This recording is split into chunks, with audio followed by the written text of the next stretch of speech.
So what you got is your brake rotors here, and they are in the right here on the front calipers. They go inside the caliper. It's basically like a 10-speed bike brake setup, where you've got the caliper that wraps around the rim of the bike. If you've ever ridden a bike that has a warped rim, you see it vibrating back and forth as it's turning.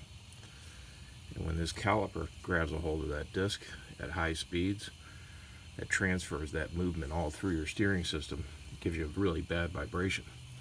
It's relatively quick and inexpensive to fix it.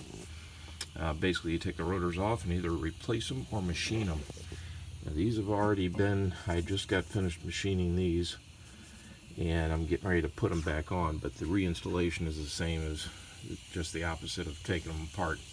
So I'll go through that with you real quick. The back side of the brake caliper holder assembly, you see that bolt right there? You got these two bolts right here, which are your upper caliper mount bolts, and then these larger bolts back here, which are your main caliper mount hardware that's holding it all to the steering knuckle assembly right here.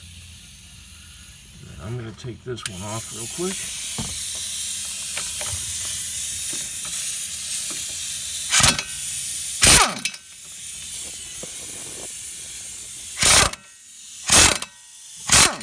Comes off and the caliper comes right off, and generally don't let it hang by the hose, but I'm only using one hand. And then once you get this off, I'm going to position this up on the top.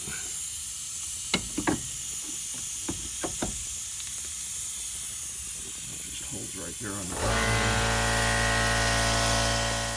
I've got the caliper that's supported up there on the bottom of the McPherson strut.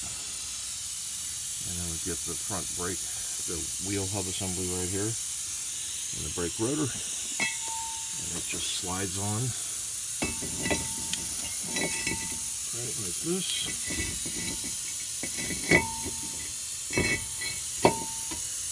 And then it is in place. Next step is to put the caliper back on. Then I've got the rotor in position. I did put 2 lug nuts on here to hold the rotor in place flush with the hub assembly. That way it makes it easier to put the caliper back in its mounts. So I've got the caliper mounting bracket that's bolted behind here. That's one bolt, and then the other bolt's down on the bottom, right down there. And it's basically those 2 bolts that hold that assembly on there. And then after you take these lug nuts back off, you put the wheel back on there, and then when you put the lug nuts on with the wheel, this will all sit flush again with the hub assembly. And then you're finished. Caliper mount bolts.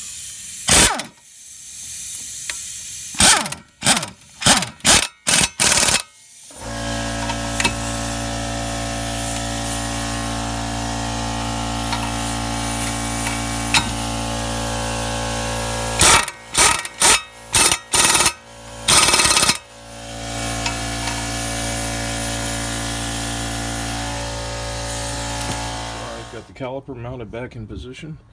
I've removed the 2 lug nuts from the rotor area.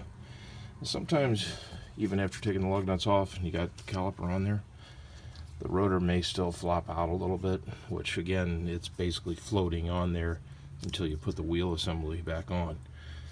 But nevertheless, that's the way it goes together.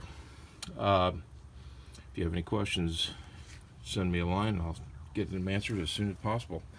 Remember, this vibration is something that can affect any vehicle, anytime. And it is a bad vibration at some times. And if it does happen, it causes that vibration to transmit through all your steering and suspension components. And it can damage those components over a long period of time. So it's something you really need to get taken care of. It also will affect your braking in some cases. So thanks for watching, and subscribe if you like the channel. Thank you.